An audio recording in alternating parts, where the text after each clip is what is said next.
Bismillahirrahmanirrahim. Jadi kali ini kes melibatkan tiga orang waris, bintun anak perempuan, dan bagiannya adalah 1/2.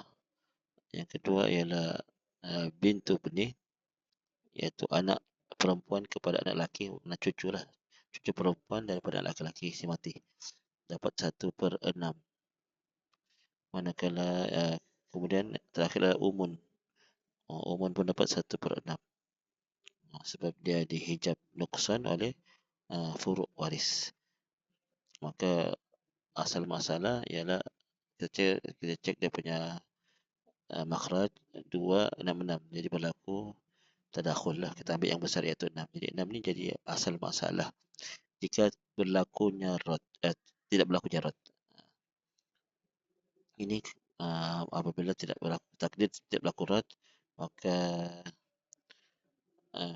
di sini tetap 1, ibu dapat 1/6, cucu pun dapat 1/6, bintun dapat 3/6, sebab darab 3, jadi 3/6. Tapi kalau berlaku rad,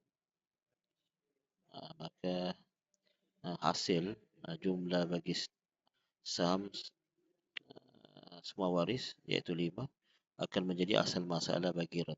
5 lah di sini. 5 ni jadi asal bagi masalah bagi rad. Dan saham bagi setiap waris akan jadi saham. Saham bagi setiap waris dalam masalah yang tidak berlaku rad akan jadi saham atau bahagian bagi waris pada masalah rad juga. Jadi sini tetap 3, tapi di sini 3/5 bintun, manakala cucu dapat 1/5, ibu pula dapat 1/5, bukan 1/6